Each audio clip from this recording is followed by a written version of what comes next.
कंगना रनौत के दफ्तर पर बीएमसी ने बुलडोजर तो चला दिया, लेकिन अब हाईकोर्ट के तेवर देखकर बीएमसी के पसीने छूट रहे हैं। बीएमसी को आज अदालत को यही जवाब देना है और इस बीच महाराष्ट्र की उद्धव सरकार शायद अब इस मामले को तूल देने के मूड में नहीं है। तभी शरद पवार और उद्धव ठाकरे के बीच हुई बैठक में इस मसले पर कोई चर्चा नहीं हुई, लेकिन अब शिवसेना सांसद संजय राउत ने साफ कर दिया है कि कंगना के दफ्तर में हुई कार्रवाई बीएमसी ने की है, इसे महाराष्ट्र सरकार का कोई लेना देना नहीं है।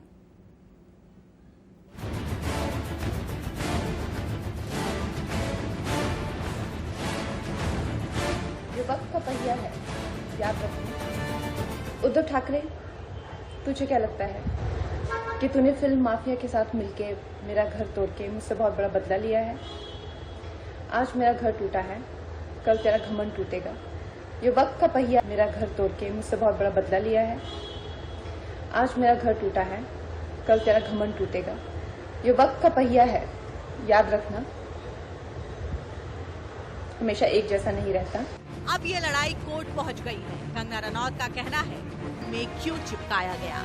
और जब जवाब मिल गया था तो फिर कार्रवाई क्यों की गई। आस पड़ोस में सबको धमकी देके घुस गए घर में और उन्होंने अपना जो भी कुछ कार्रवाई किया और हमको नोटिस दिया, बेबुनियाद नोटिस दिया। 4 घंटे में उनको जवाब देने के बावजूद उन्होंने आज सुबह 10:19 पे हमारा जवाब रिजेक्ट किया और 10:19 पे रिजेक्ट करने के पहले ही आदमी मौजूद हो गया था तोड़ने के लिए। बीएमसी और महाराष्ट्र सरकार के इस कार्रवाई को किसी ने बदले की कार्रवाई बताया तो किसी ने इसकी कड़ी आलोचना की। किसी ने आपके खिलाफ बात कही, इसलिए जब आप कार्रवाई करते हो तो ये कायरता है, बदले की भावना है। शिवसेना एक प्रतिशोध की भावना में आकर के, बदले की भावना में आकर के एक महिला को, एक अभिनेत्री को बिना वजह परेशान कर रही है। महाराष्ट्र सरकार में शामिल एनसीपी के मुखिया ने कंगना पर हुई कार्रवाई को गैर जरूरी बताया, लेकिन देर शाम उद्धव के साथ हुई बैठक के बाद उनके सुर बदल गए और अब सूत्र ये बताते हैं कि महाराष्ट्र सरकार इसे बीएमसी का मुद्दा बताकर खुद का पल्ला झाड़ना चाहती है। निष्ठा के साथ स्वाति और वर्षा, इंडिया न्यूज। तो 3 बजे का वक्त था और अभिषेक बॉम्बे हाईकोर्ट के ठीक बाहर से हमें रिपोर्ट कर रहे हैं। साथ ही साथ बीजेपी नेता शायना एनसीपी हमारे साथ जुड़ी हुई हैं। अभिषेक, 3 बज गए हैं, हालांकि ऑनलाइन ये सुनवाई है, जानकारी क्या है? सुनवाई शुरू हुई? बिल्कुल, देखिए ठीक पीछे मेरे यही हाई कोर्ट है। इसी हाई कोर्ट में सुनवाई शुरू हो चुकी है। 3 बजे का जो वक्त बताया गया तो जानकारी मिली है कि सुनवाई ऑनलाइन शुरू हो चुकी है। देखिए यही हाई कोर्ट कोर्ट नंबर 20 है जहां पर कोर्ट की सुनवाई शुरू हुई है और रिजवान सिद्दीकी जो कि कंगना रनौत के वकील हैं, उनकी मौजूदगी में कह सकते हैं कि वह ऑनलाइन इस पूरे मामले में अपनी अपील करने वाले हैं और कहीं पूरे मामले पर अपनी जीरा करने वाले, किस तरीके से क्या क्या बात की गई है। लेकिन देखिए जिस तरीके से इस पूरे मामले पर शिवसेना अलग थलग पड़ गई है, अकेले पड़ चुकी है, यह कहीं न कहीं शिवसेना के लिए भी एक बहुत बड़ी एक बैकफुट पर है। क्योंकि आप देखिए अगर हम एनसीपी की बात करें, उसने अपना पल्ला झाड़ लिया है। अगर हम कांग्रेस की बात, कांग्रेस ने अपना पल्ला झाड़ लिया है। तो इस पूरे मामले पर अब सिर्फ शिवसेना अकेले पड़ चुकी है। शिवसेना के पास कोई रास्ता नहीं है। यही वजह देख सकते हैं कि संजय राउत जो कि मुखर एक वक्ता है, खुलकर उन्होंने कंगना राउत का विरोध किया है, खुलकर उन्होंने इस पूरे मामले अपनी बातें रखी हैं। वह साफ साफ कह रहे हैं आज कि कंगना राउत वाले मामले में हमें ना घसीटें, हमारा कोई लेना देना इसमें नहीं है। यानी कल जो शरद पवार की रात में मीटिंग हुई उद्धव ठाकरे से, उस मीटिंग में तय हो चुका है कंगना रनौत वाले मामले पे तूल ना दिया जाए, उससे दूर रहा जाए और कंगना रनौत के मामले से जितना दूर रहेंगे उतना सरकार के लिए अच्छा होगा। महाराष्ट्र में बाढ़ की स्थिति तमाम जगहों पर है, कोरोना की स्थिति तमाम जगहों पर है, उससे निपटने की बात शरद पवार ने कही है उद्धव ठाकरे से, ना कि इन सब ऐसे मामले में जूझने की बात की है। और यही कारण, इतना ही नहीं बल्कि एक और सबसे बड़ी खबर यह भी आई कि कांग्रेस की तरफ से भी आया, कांग्रेस की तरफ से साफ साफ कहा गया कि जितने भी कांग्रेस के नेता हैं वह कंगना रनौत वाले मामले में कोई भी उल जलूल बयान ना दें, कुछ भी अपनी बातें ना रखें, शिवसेना से दूरी बनाए रखें, शिवसेना के स्टैंड पे वो जरा सा भी अपनी बयान ना दें। तो यानी तीनों जो महाराष्ट्र सरकार में जो 2 पार्टियां प्रमुख हैं, कांग्रेस की बात करें, एनसीपी की बात करें, दोनों ने अपना पल्ला झाड़ लिया है। उन्होंने कहा है, यानी ये सब साफ समझ में आता है कि जो भी कल जो डिसीजन हुआ, यानी 2 तोड़क कार्रवाई कल बीएमसी तरफ से की गई है, यह साफ साफ समझ में आता है बदले की भावना से की गई है और इसका समर्थन ना कांग्रेस कर रही है ना एनसीपी कर रही है। और यही वजह है कि शिवसेना अकेले पड़ बढ़ चुकी है और संजय राउत उद्धव ठाकरे से मिलने मातोश्री पहुंचे हुए हैं। लेकिन इस बीच यही बॉम्बे हाई कोर्ट है जहां से कुछ ही देर बाद बड़ा फैसला आ सकता है कि जिस तरीके से कार्रवाई हुई है, और कल आपने देखा होगा कि कल जब त्वरित कार्रवाई चल रही थी उसी दौरान स्टे लगाया था हाई कोर्ट ने। तो यह साफ है कि अब जब आज पूरा फाइनल फैसला आएगा तो इसमें जरूर कुछ बड़े टिप्पणी आ सकती है। बॉम्बे की तरफ से जवाब दिया क्या जाता है, नजर आप जरूर बनाकर रखिएगा कि बीएमसी जवाब क्या देती है, क्योंकि जिस तरीके से शिवसेना ने पल्ला झाड़ लिया है, जाहिर तौर पर बीएमसी का जवाब देना अहम हो जाता है। दिलचस्प रहेगा। आप रहिएगा अभिषेक हमारे साथ बॉम्बे हाईकोर्ट के ठीक बाहर से। अभिषेक हमें रिपोर्ट कर रहे हैं, हालांकि ऑनलाइन ये सुनवाई हो चुकी है शुरू, और अब आगे जो अपडेट होगा अभिषेक से हम जानेंगे। सुनील शुक्ला हमारे साथ लगातार बने हुए हैं, सुशांत के दोस्त, और सचिन भल्ला जो कि राजनीतिक विश्लेषक हैं वो हमारे साथ जुड़े हुए हैं। शायना जी, शिवसेना के पास कोई रास्ता नहीं बचा, इसीलिए बैकफुट पर है, मातोश्री में मीटिंग भी चल रही है, और साथ ही साथ जो सहयोगी पार्टियां हैं उन्हें भी मनाना होगा, उन्हें भी साथ लेकर चलना होगा। ये बड़ी मुश्किल है शायद।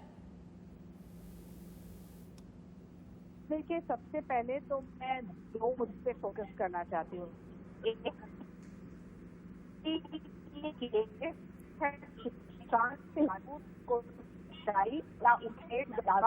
की आवश्यकता थी। जब हमने चालू किया उनके गुजार है वो माफिया की सच्चाई, जो नेपोटिज्म की बात है, और सुशांत सिंह राजपूत के को लेके आपसे सहमत नहीं है तो आप उनसे आपसे सहमत नहीं है तो आप उनको धमकी थोड़ी ना दे सकते हैं कि हम आपकी जॉ लाइन को तोड़ देंगे, आपके प्रॉपर्टीज को डिमोलिश करेंगे, और उन्होंने वो ही किया। तो अफसोस की बात यह है कि डीएमसी को पूरा मैनिपुलेट किया है ये एमडीए की सरकार ने, और एमडीए की सरकार के ऊपर बात नहीं करना चाहती है। सुशांत सिंह राजपूत कैसे गुजर गए, क्या वो अबेटमेंट था, सुसाइड था या मर्डर था, उसके ऊपर कोई टिप्पणी नहीं, और सिर्फ ऑफ ट्रैक करने के लिए ये स्पर्धा जहाँ जिसने क्या खराब बोला है और किसने कितना खराब बोला है, तो मैं मानती हूँ उससे भटकते। और शायना जी, जो आपने बात कही ना, अभिषेक ने भी कहा कि शरद पवार जब मिले तो उन्होंने कहा कि कोरोना पर ध्यान दीजिए, इससे कैसे निपटना है, क्या इंतजाम होने चाहिए, बजाय कि कंगना के पीछे पड़ने के। सहयोगी पार्टियां कह रही हैं दबाव तो पड़ गया है। लेकिन शायना जी, जो आपने बात कही उससे मुझे प्रधानमंत्री नरेंद्र मोदी का एक इंटरव्यू याद आया। इंटरव्यू में उनसे पूछा गया कि भाई 24 घंटे 7 दिन आप इतना ज्यादा एनर्जी में रहते हैं, ये एनर्जी आती कहां से है? तो प्रधानमंत्री ने जवाब दिया है, जो 1 kg 2 kg 3 kg 4 kg गालियां मिलती हैं, ये मेरे लिए ऊर्जा का काम होता है, ये होता है बड़प्पन, ये होता है मैच्योरिटी। शायद एनसीपी के नेता अगर हमारे साथ जुड़े होते तो मैं उनसे शिवसेना के रिगार्डिंग ये सवाल पूछती। लेकिन सचिन भल्ला, आप बताइए, आप सत्ता में हैं, सरकार में हैं, मैच्योरिटी तो इतनी होनी चाहिए थी कि अगर एक अभिनेत्री कुछ बोल भी रही हैं तो आप सुन लेते, अवॉइड कर देते। आप तो इतने बड़े पद पर बैठे हैं, क्या जरूरत थी कंगना वर्सेस पूरी शिवसेना होने की? फजीयत हुई है ना अब।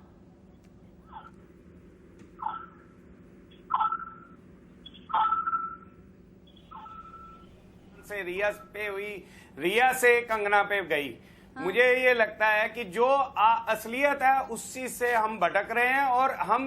हम इधर उधर की बातों को लेके आगे बढ़ रहे हैं। तो जो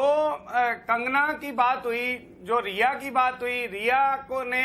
अपने आप में जाके बोला मैं ड्रग्स लेती थी, ये करती थी, उसको अरेस्ट किया गया। और कंगना ने बोला कि मैं ड्रग्स लेती थी, और उसके फ्रेंड जो ओपन आके कैमरे पे बोल चुके हैं कि ये हमें फोर्स करती थी ड्रग्स लेने के लिए। तो इसके लिए कोई काम नहीं किया। मुझे लगता है कि बिल्कुल नहीं किया जा रहा है। एनसीबी अपना काम कर रही है, ईडी अपना काम कर रही है, साथ ही साथ सीबीआई अपना काम कर रही है, कोर्ट में जो हियरिंग हो रही है उसकी लगातार अपडेट हम आपको दे रहे हैं। बाद में आऊंगा ना,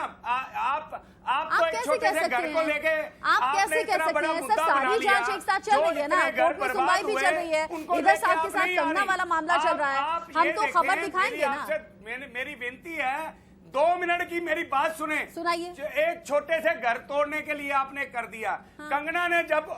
ये ओपन कैमरे पर बोला कि मैं ड्रग्स लेती हूँ, और उनके दोस्तों ने बोला कि ये ड्रग्स के लिए हमें फोर्स करती थी, उसके महाराष्ट्र के गृह मंत्री अनिल देशमुख ने, सुनिए ना, महाराष्ट्र, आप गलत बोलेंगे तो मैं कैसे सुनूंगी? महाराष्ट्र के गृह मंत्री अनिल देशमुख ने कहा कि कंगना के ड्रग कनेक्शन की जांच होनी चाहिए। मैं भी कहूंगी कि जांच होनी चाहिए,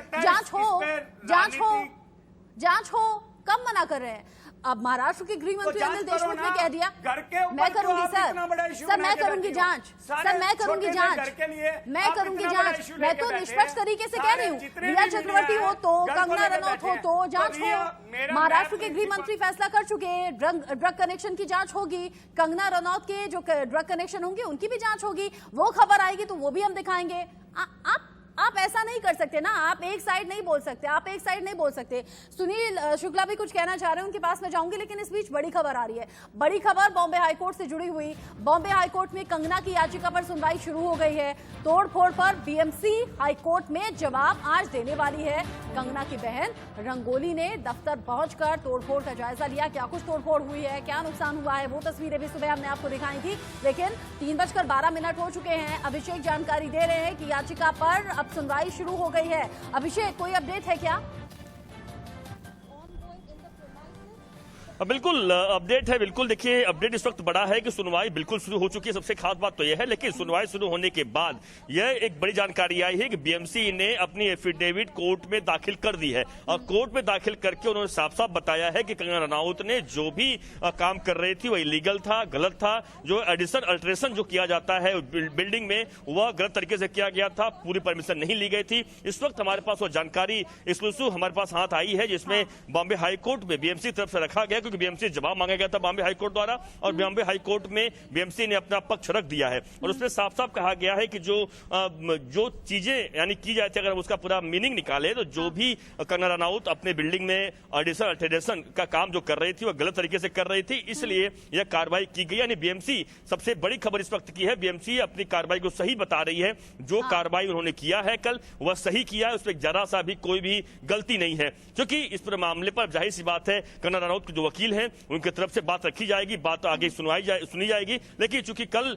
जिस तरीके से हाईकोर्ट में मैटर आया था तुरंत हाईकोर्ट ने स्टे ऑर्डर दिया था क्योंकि पूरा सुनवाई अब बाकी है अब देखना यह होगा कि क्या हाईकोर्ट बीएमसी की जो तमाम जो जानकारियां बीएमसी ने दी है बॉम्बे हाईकोर्ट को कितना संतुष्ट होता है हाईकोर्ट या नहीं होता है या फिर से बीएमसी को फटकार लगाता है लेकिन साफ है कि अपनी तोड़क कार्रवाई को बीएमसी ने बॉम्बे हाईकोर्ट में सही ठहराया है इस वक्त की इस बड़ी खबर है अभिषेक हमारे साथ जुड़े हुए हैं अभिषेक बहुत बड़ी जानकारी दे रहे हैं सुनवाई शुरू हुई है और बीएमसी की तरफ से जवाब दाखिल किया गया है जिसमें बीएमसी ने कहा है कि अवैध निर्माण कंगना के ऑफिस में था और इसीलिए ये बीएमसी की कार्रवाई हुई है लेकिन बीएमसी के इस जवाब से बॉम्बे हाईकोर्ट कितना संतुष्ट होता है या फिर क्या फिर से बीएमसी को फटकार लगती है ये अपडेट भी अभिषेक अब से थोड़ी देर बाद हम तक पहुंचाएंगे लेकिन बृजमोहन जी अगर अवैध निर्माण था तो कार्रवाई क्या तुरंत होनी थी 24 घंटे के अंदर होनी थी आप मुझे बताइए मुंबई में कितने अवैध निर्माण है महाराष्ट्र में कितने अवैध निर्माण है इस मामले में जो प्रतिवेदन हाईकोर्ट में बीएमसी ने प्रस्तुत किया है उसको पढ़े बगैर इस मामले में कुछ भी कहना मैं सोचता हूँ ठीक नहीं होगा देखिए आप एक बात इस बारे में कहिए पवार साहेब असतील सोनियाजी असतील कोणीही अशा प्रकारचे कुठलेही नाराजीचं वक्तव्य केलेलं नाही राज्यपालांनी हे प्रकरण गांभीर्याने घेतलंय केंद्राकडे अहवाल पाठवणार असं म्हटलं राज्यपालांचं काम असतं राज्यातल्या घडामोडींची माहिती द्या राज्यपालांना जरी खूप मोठी घडामोड वाटत असेल तर नक्कीच त्याविषयी ते अहवाल पाठवू शकतात पण आता कंगना रनौत हा विषय संपला आहे की पुन्हा कायदेशीर कारवाई किंवा नाही संपला आम्ही ते विसरूनही गेलो आता आम्ही आमच्या रोजच्या दैनंदिन राजकीय संजय राउत इससे पहले भी सफाई दे चुके हैं कह रहे हैं कि जिस तरह की कार्रवाई बीएमसी की तरफ से हुई है उसका शिवसेना से कोई लेना देना नहीं है और अगर इस मामले में जवाब आपको चाहिए तो फिर मेयर या फिर कमिश्नर से लीजिए सुनील शुक्ला बहुत देर से कुछ कहना चाह रहे हैं अपनी बात कहिए इंतजार का परिणाम अभी आपके माध्यम से सारे देश ने सुन लिया तो थोड़ा सा इंतजार करें हमारी ये बेसब्री को बृजमोहन जी पता दिक्कत क्या है बृजमोहन जी मैं कंगना के ऑफिस की बात आपसे कर रही थी लेकिन मेरा सवाल ये था कि मुंबई में और महाराष्ट्र में कितने अवैध निर्माण हैं क्या वहां भी ऐसे ही फुर्ती के साथ कार्रवाई हुई है मैं कंगना के ऑफिस की कार्रवाई की बात नहीं कर रही थी वो तो बॉम्बे हाईकोर्ट में चल रही है सुनवाई जो अपडेट होगा हम देंगे मैं पूछ रही थी मुंबई में अवैध निर्माण कितना है इस पर जवाब दीजिएगा सुनील शुक्ला को सुन लेते हैं पहले सुनील जी अपनी बात कहिए बाकी के राजनीतिक दल हमेशा इस बात के समर्थक हैं कि अगर कहीं पर अवैध निर्माण हुआ है तो उसको तोड़ा जाना चाहिए मैं आपको बताता हूं से तोड़ना चाहिए नियम और कायदों को ध्यान में रख के तोड़ा जाना चाहिए जो डीसीआर और रूल है नियम कायदों को ध्यान में नहीं रखा गया सर कोर्ट की तरफ से स्टे मिला उसके बावजूद भी बीएमसी ने ऑफिस में तोड़फोड़ की नियम तोड़ा सर सुनील बोलिए आपने क्या ऐसे आंख ऐसा डाल के देखा क्या दूरबीन से कि अंदर क्या क्या गलत काम हुआ है आपको पहले 488 की नोटिस दी जाती है, उसके बाद आप अंदर घर के अंदर आते हो, परमिशन नहीं देते तो पुलिस के साथ आते हो, पहले इंस्पेक्शन करते हो, उसके बाद आप 351 की नोटिस देते हो, 7 दिन का अवधि देते हो कि आप इसको रेगुलराइज करिए एफएसआई के आधार पर, या 7 दिन में हम इसको डिमोलिशन करेंगे। ये रूल है, ये बीएमसी मैनुअल बुक के हिसाब से आप लोग ने कार्रवाई नहीं किया, आप लोग ने बीएमसी रूल का उल्लंघन किया। दूसरा, आप लोग ने नहीं, आपको कानून मालूम होना चाहिए, कानून मालूम होना चाहिए। आपने गलत काम किया। नहीं, वो तो आप किसी को मारोगे तो किसी को मारोगे, उसके बाद कोर्ट में जाना होता है,